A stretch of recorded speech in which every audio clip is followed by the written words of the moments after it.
These trees hide Central America's most elusive big cats. Pumas, masters of concealment. Ocelots, margays, and jaguars, the largest cat in the Americas. Very exciting. If we're lucky, we'll get something absolutely brilliant. Now we're on a quest. Terrified. We will penetrate the darkness to film Costa Rica's phantom cats. Look at that, amazing shot.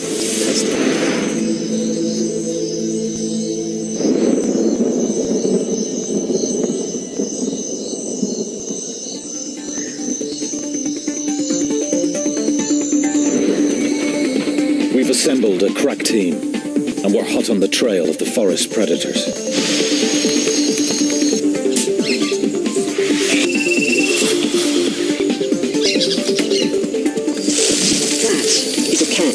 That's really good news. This is a brand new camera, it's never even been used before.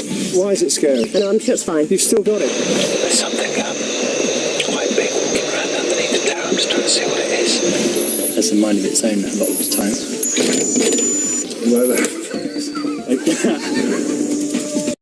The cats in this forest, we need to find their prey at the source.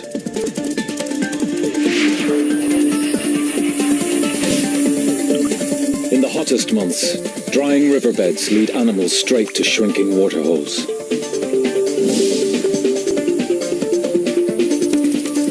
To drink, animals must gamble with their lives. The cats just need to lie in ambush.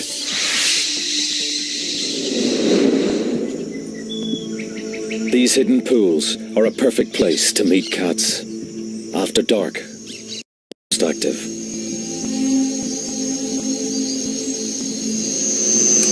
Okay, start that. Our arsenal of cameras gives us the ability to see through the night.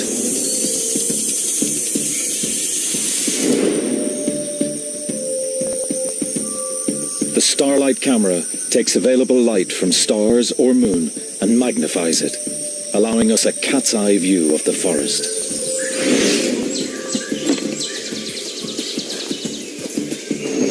Motion-triggered camera traps silently monitor the game trails using invisible light. The infrared camera brings us face-to-face with predators and prey.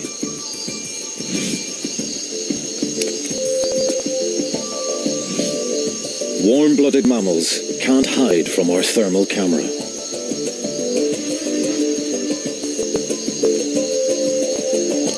And then there's our secret weapon.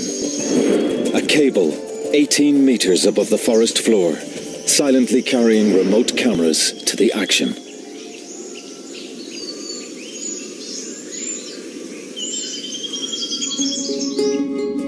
All of this unique technology has just arrived in Costa Rica's Santa Rosa National Park. The aim? To film one waterhole with cable cameras and remote cameras, as well as camera traps spread further afield. The location is perfect. A drying riverbed that attracts prey and camera-shy predators from a wide area.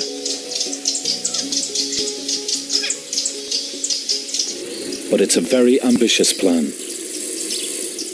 Nothing quite like this has ever been attempted before.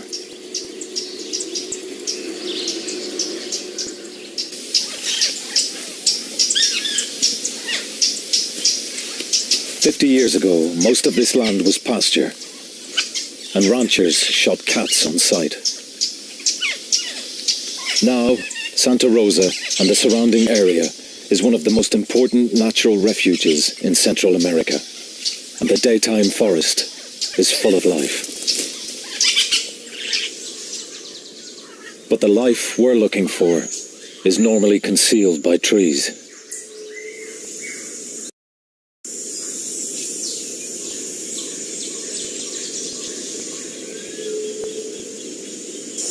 Four months previously, the river flows, and Santa Rosa is a very different place.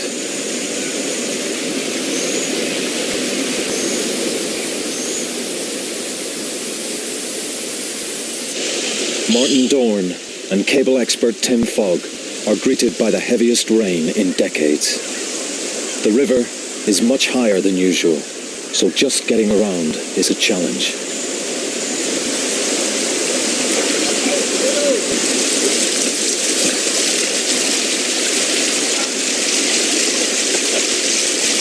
Tripods, eh? Who needs them? Martin and Tim are looking for strong trees to anchor the heavy camera cable. So it normally, when it's dry, it extends west and those rocks out. No, it's just there. Just about here. Yeah, it's not even that deep. Once they locate the best pool, they head up the hill to find a clear view.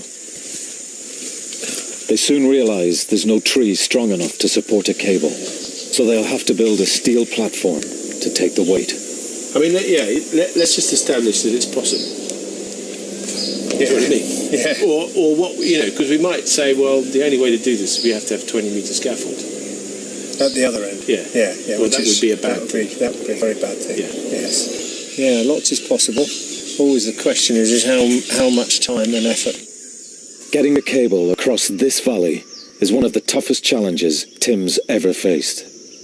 You think there's some chance we're not going to be able to do this? There is a distinct possibility, Martin, and there always has been. Oh.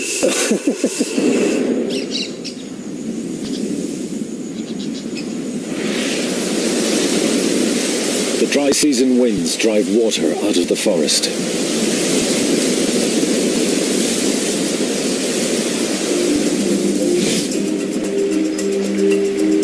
The river shrinks again until only pools are left.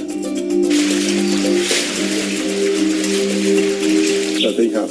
Oh, yeah. When they are Jaguar scientist Eduardo Carrillo has studied cats here for 25 years. He guides us to the most likely filming sites. In 10, 20 years, a lot of... He knows the cats are here through his pioneering use of camera traps. Ocelots, small, shy rodent hunters. Pumas, 60-kilo deer hunters.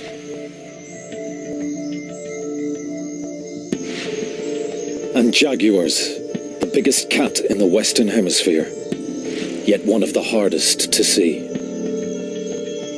Is at this waterfall here. The team are ready. Martin begins their hunt, scouting for any signs of cat activity. We had a remote camera here for a couple of days, and we did see an ocelot. For me, well, let's...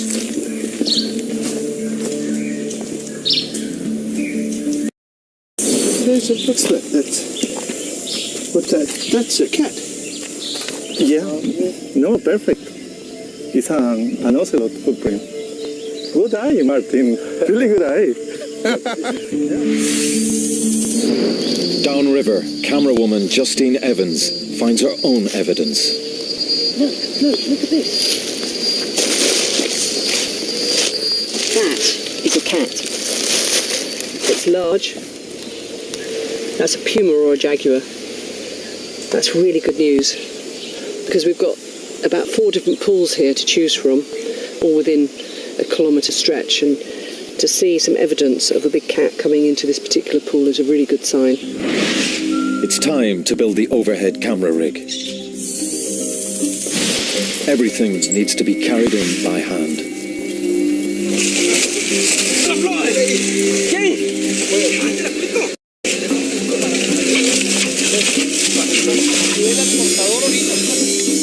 A 7-metre-high platform will anchor the cables and serve as a control centre for the remote cameras in the valley.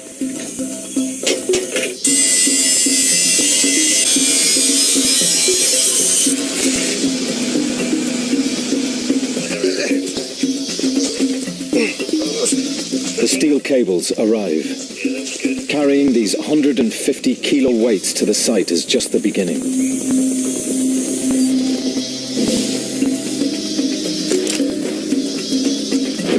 Stretching them 350 metres across the valley will test the entire team.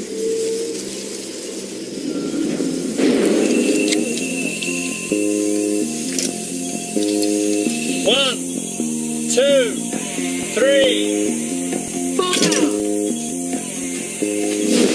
crossbows shoot thin line over the trees, but only 100 meters at a time.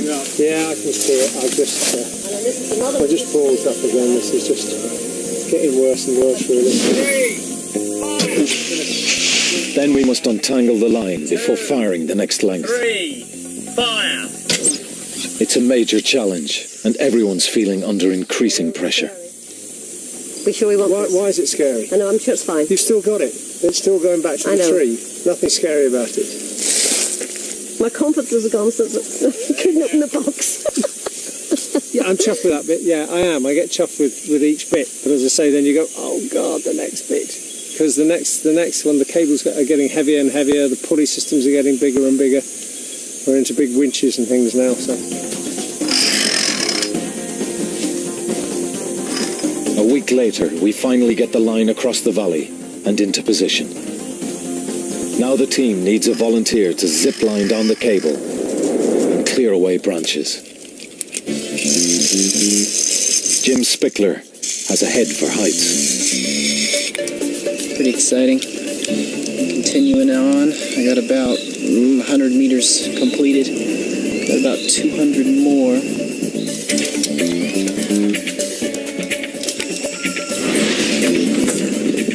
Pretty excited right now.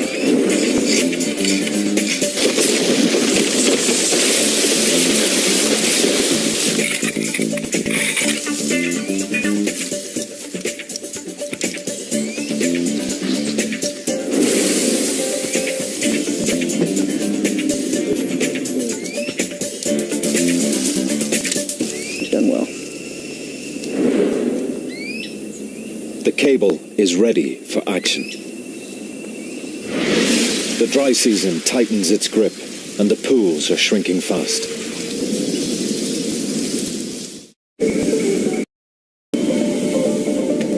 It's time to break out our special filming equipment.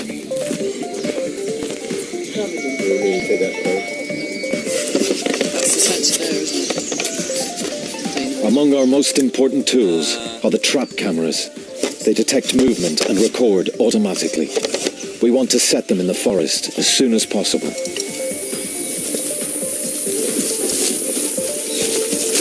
Cameraman Nick Turner has worked in this difficult location before. He has some good ideas for places to set camera traps.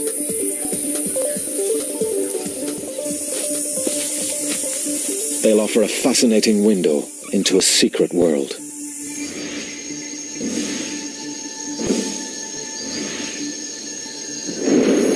We'll also need to rig remote control cameras to track and film our targets from the tower.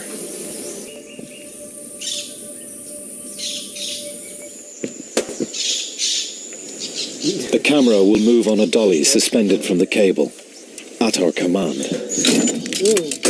if we can fine-tune its controls. String is a reliable piece of technology. All this stuff runs out of battery and has a mind of its own a lot of the time. Like that. At the moment, cable dolly goes its first. So how do you... We're ready. I'm just going to turn the power on. You got control? I'm not really happy with that. I'll have you a little fillet. I'm not sure I'm going to... I don't be able to run this through my hands.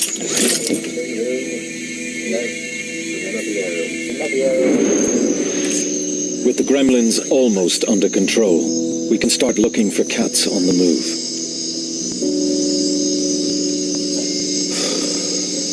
The first 48 hours of scanning prove how elusive the cats are. But we know they are near. Then we have a lucky break. Remarkable sight. A young jaguar killing a nesting sea turtle. His camera phone captures the first moving images of a jaguar from Santa Rosa.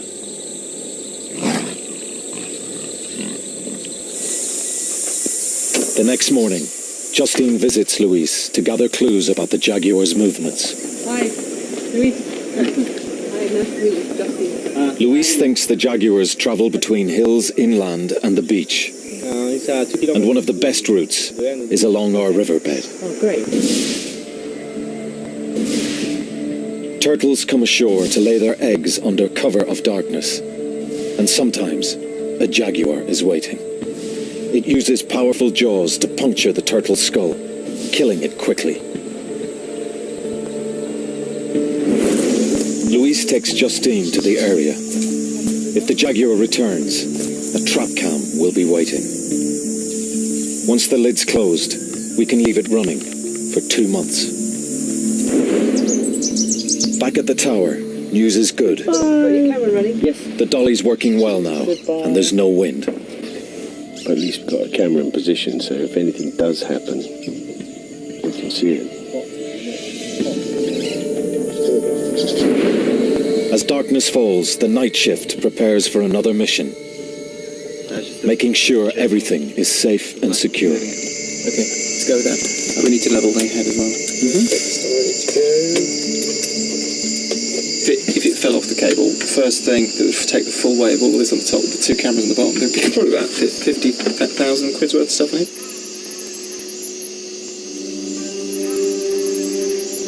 A clear, still night welcomes the camera out. The bright moonlight gives the Starlight camera an aerial shot of this amazing new world. When we add our thermal camera to pick out warm mammal bodies, the forest turns transparent. I mean, I've not seen anything like this. It's really cool.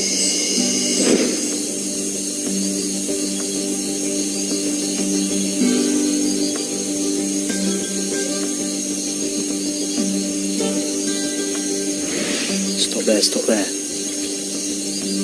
It looked like something moving in the trees.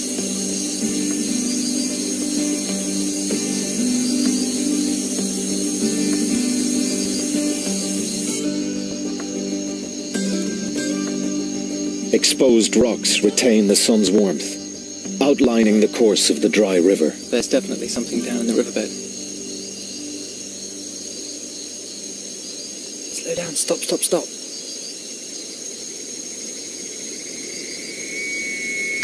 There's a deer drinking by the pool. But there's a problem. Our control hardware is overheating. We need to keep the computers open to cooling air. It's biscuit time. We found out that the optimum space the laptop needs to be open is exactly the same as the packet of biscuits that we get. So it's time to wedge a pack in the laptop. The fortune of the project now depends on a pack of cookies.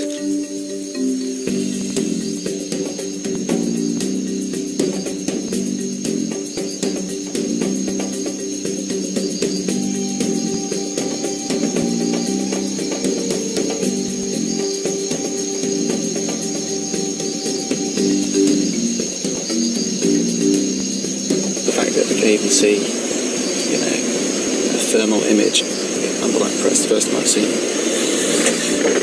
I've seen something like this. It's really good. With every outing, the cable cam reveals more and more wildlife. A guan bird comes within range.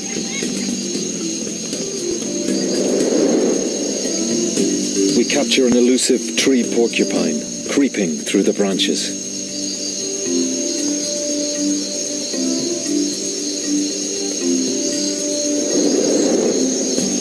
A huge rodent wanders below the dolly.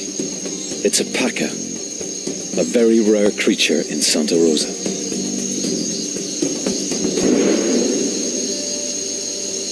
With our eye in the sky up and running, the team's confident it's only a matter of time until the cats appear. But we can still only see part of our target area. We plan to set more remote cameras on the forest floor to cover other angles. Something moving in the trees. Stop there.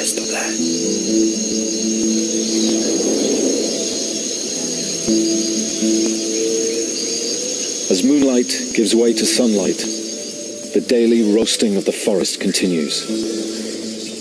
Despite the heavy rain a few months ago, only a few pools remain.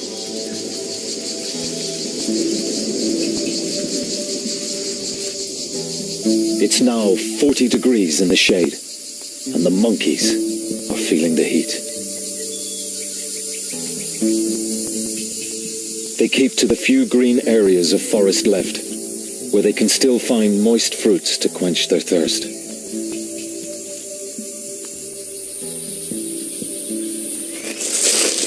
Down on the forest floor, the dry leaves are now as crisp as potato chips.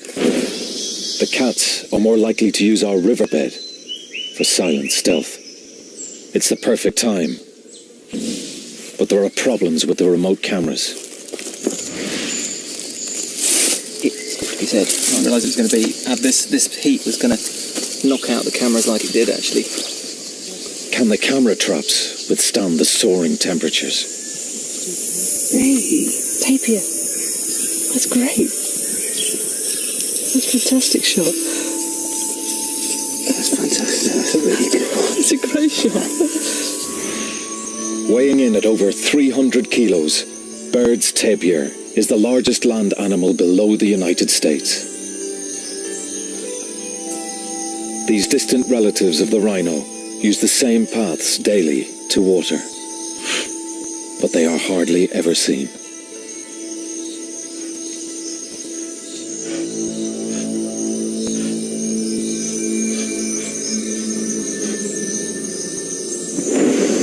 Oh, it's loads of them. 3 deer. Excellent. Oh, good. Nice to get more watery stuff, won't it? Yeah, I probably should have planned it right. But I think we should do what you said, which is point the camera at the pool. Unexpected creatures reveal themselves. Coyotes and a family of raccoons. We're seeing a lot of potential prey, like deer and agoutis. The predators can't be far behind.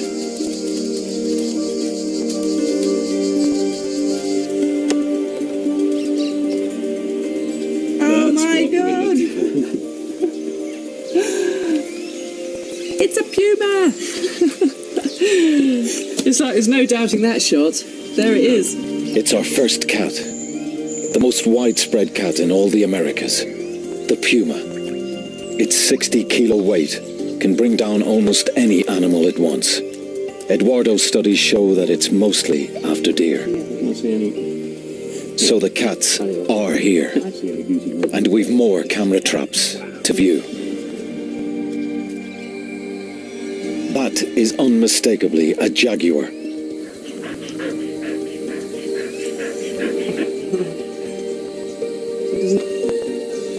Another incredible image, up close and very personal. Jaguars roam great distances, but they tend to remain in one area for a week or so.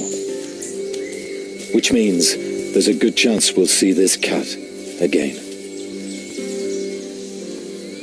Now that is a cat. That is a proper cat.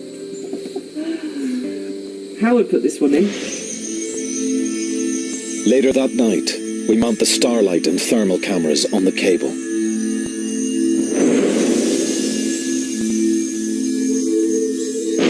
On the ground, we deploy infrared and thermal cameras, hoping to shoot the jaguar's return.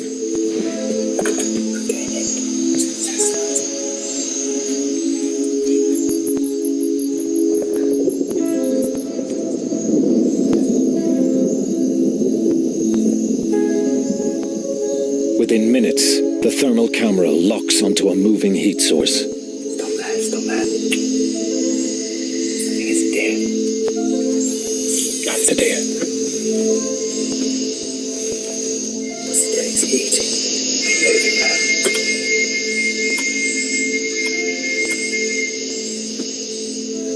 Okay, we're just gonna watch it and see what it does for a while.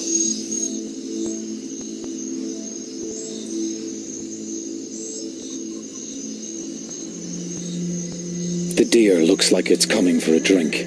The perfect moment to attract a predator.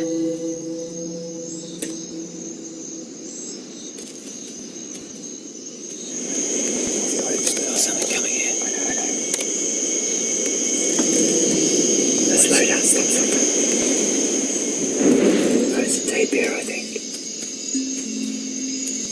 Do you want to just let the dolly out really slowly and smoothly? That's it, that's it. Really slow. Sorry, I'm checking. This is a unique moment. Up till now, wild tapirs are practically unfilmed. They're too secretive. And here, we have a female tapir, completely unaware of cameras, beaming her live image back to the tower.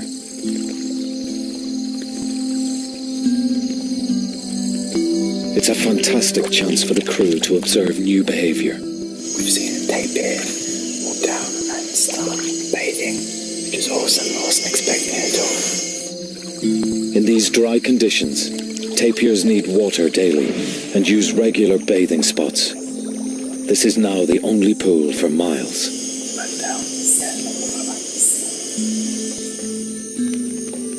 Soon, a second tapir appears. A male. The two seem cautious. It looks like they know each other. He may recognize her scent, because he probably can't see her in this level of darkness.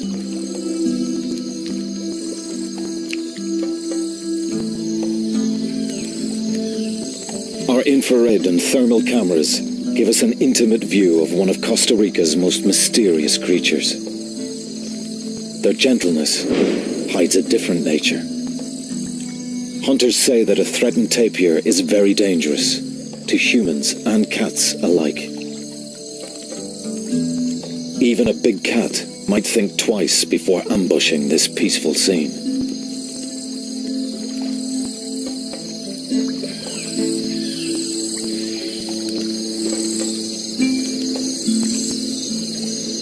First time I've seen something like this.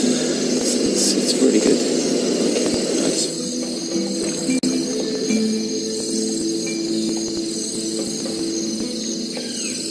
You see that? It's just taking off and landing on the tapir. It's some sort of bat.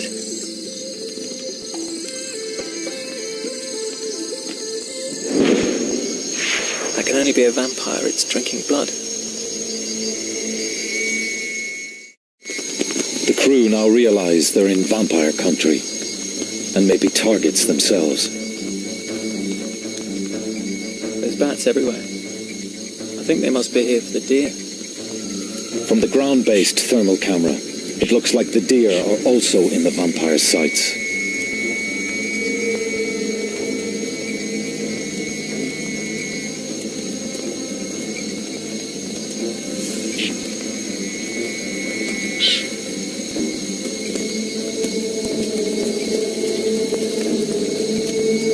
Once they've landed, the bats use their own heat-detecting sensors to home in on their warm-blooded meals.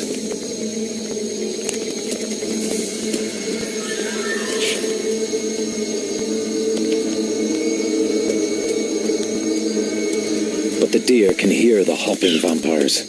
They're having none of it.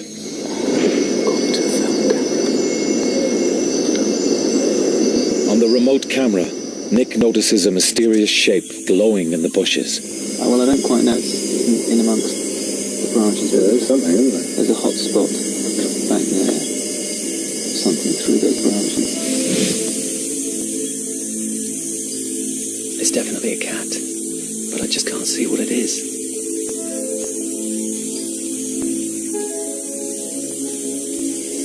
I work out what's that.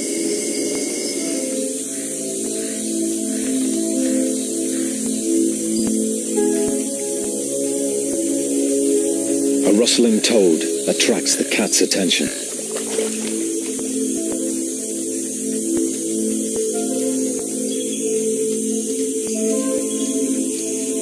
I think it's just checking out the pool. As it leaves the pool, a trap cam picks it up and reveals a new species of cat for the team.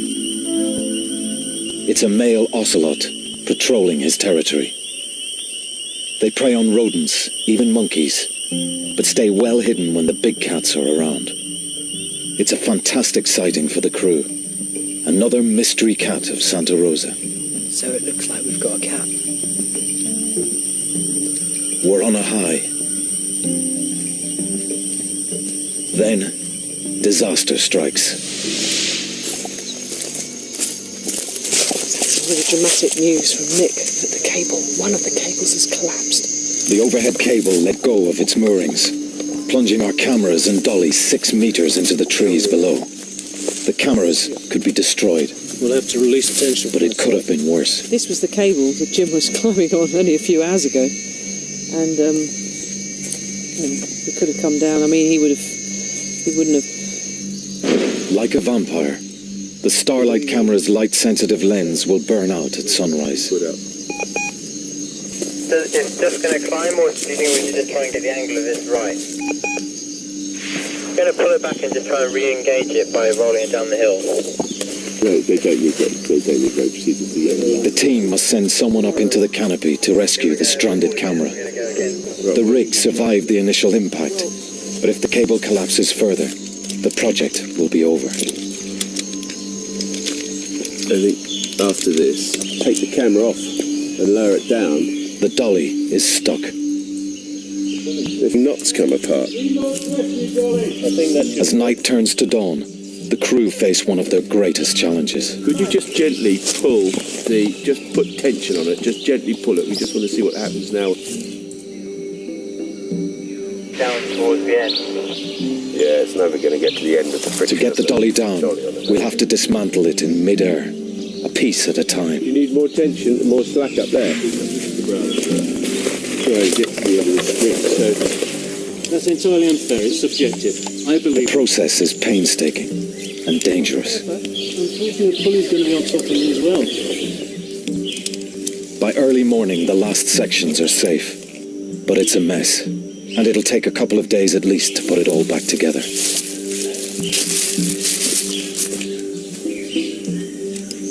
It's a huge blow to the team. Time is short. The approaching rainy season will soon put an end to filming. When the dolly's ready, work resumes on searching for the mysterious cats of Santa Rosa.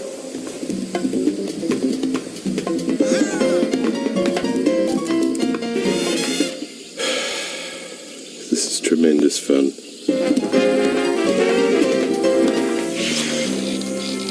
With the dolly back online, we're ready for the final sweltering week's vigil to see big cats in the wild.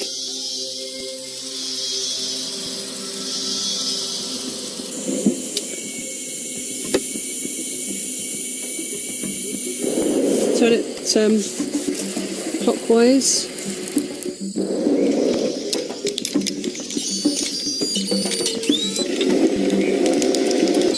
We keep the valley and waterhole under 24-hour observation.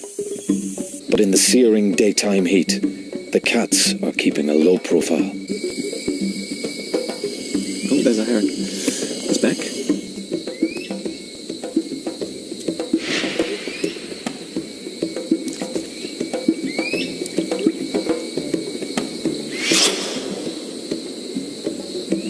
We are seeing so much prey, our chances of spotting a jaguar are increasing.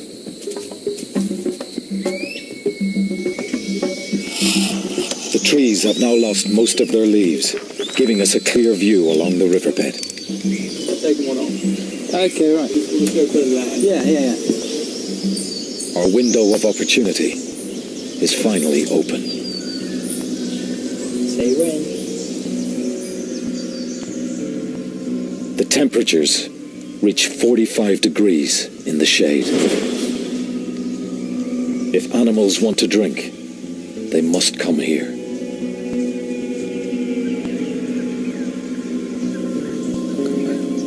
Nick's trained eye spots some movement.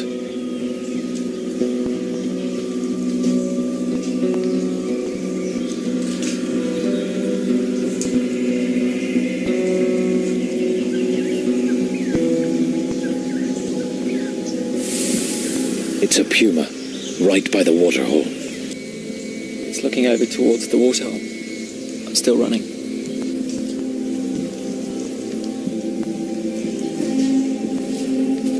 She's up. Keep it steady, Howard. A mother and fawn are drinking just 200 meters from the puma.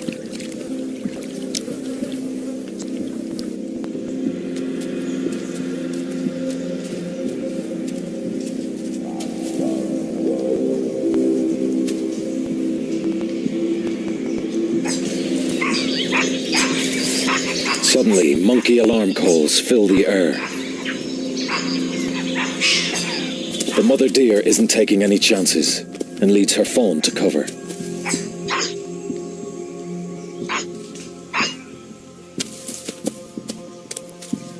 In daylight, these sharp-eyed capuchins can spot predators in the distance. They mob cats when they find them, letting every creature in the forest know danger is coming.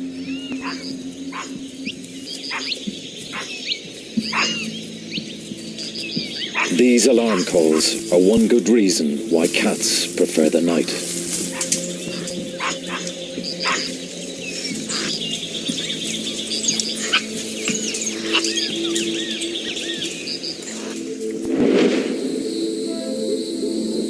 As the sun sets, the moon casts a bright glow over the forest.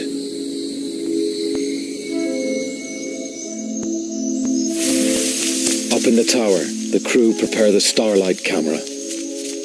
In such bright moonlight, conditions are perfect for spying on the riverbed.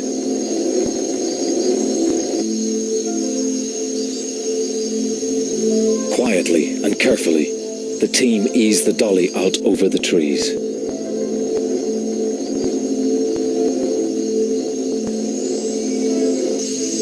That's about 200 meters. Could be imagining it.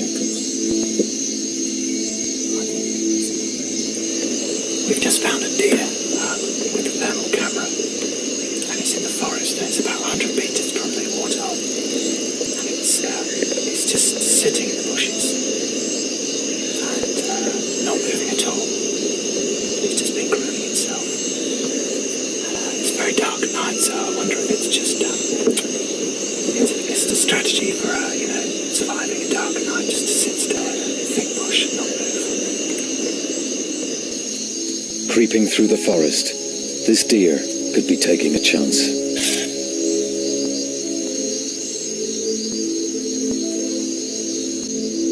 Our trap camera picks it up at the waterhole, just the sort of prey that would attract a big cat. The thermal spots a nervous tapir on the edge of the pool. The team reposition the overhead camera.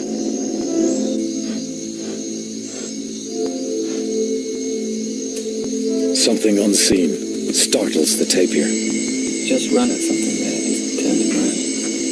Not far. Keep coming. On the overhead camera, Nick picks up a new heat source. There's something coming in. It's not a deer. It might be a cat. I don't think it's an ocelot.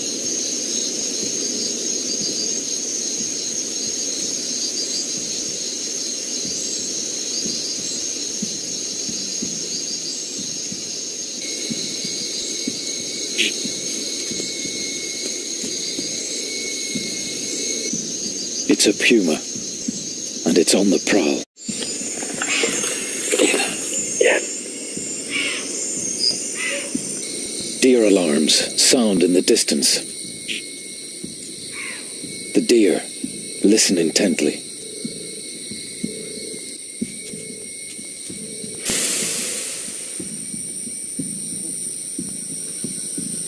I think it's chasing something, a mouse or a rat or something like that.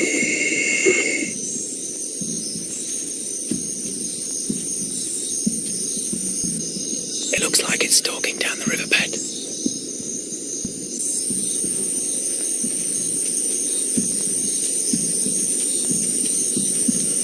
See that? It's taking tiny little steps. It's getting closer.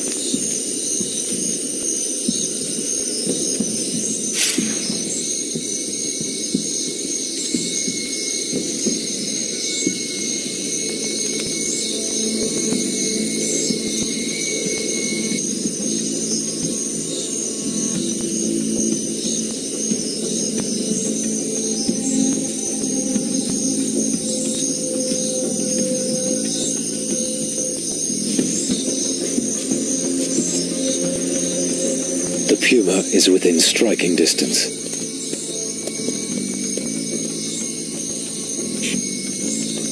The deer freeze. If they bolt now, the cat will be on them in seconds.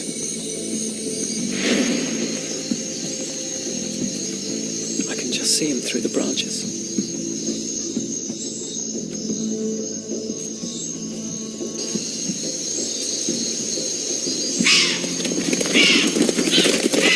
But the moonlight gives the cat away. The game's up, and the puma slinks off.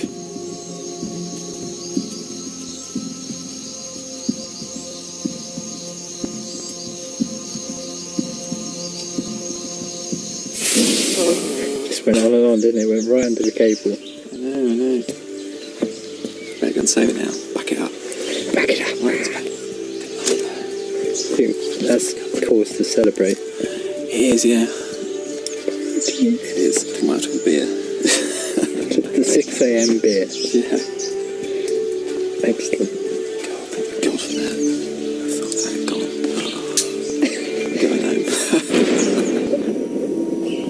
In the excitement and stress of the cable and water hole, the trap cams have been neglected. It was on this beach a jaguar was seen killing a turtle a few weeks ago.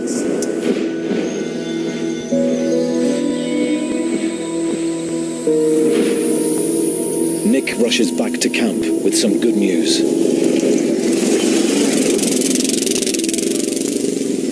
First one I looked at was a jaguar. I think it's just going to come out there and wander around, isn't it? It's just quite happy to... It's obviously the resident jaguar, you know.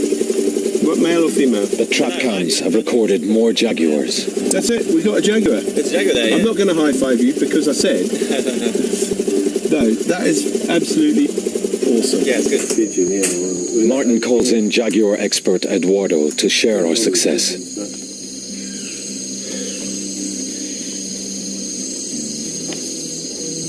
That's beautiful. It's a jaguar. 100 kilos of big male, sharpening his claws and scent marking his territory. That's beautiful. Beautiful, just beautiful. The trap cam near the beach reveals an extraordinary scene. Another male finishes his turtle dinner. I mean, that's It's a beautiful animal, huh? beautiful. So you reckon that's what sort of age is that cat, do you think? I think it's an... Let me see. It's an adult. Yeah. Not even our invisible infrared flashes can disturb its meal. Oh, pretty nice. Beautiful. She's beautiful, huh? Very in perfect condition. Yeah. This is an incredible result. Images of jaguars in the wild are extremely rare. Our night vision technology has led us into the mysterious world of these forest cats and revealed them as never before.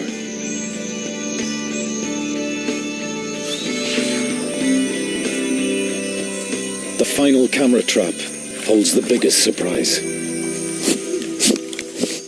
The ultimate jaguar ambush.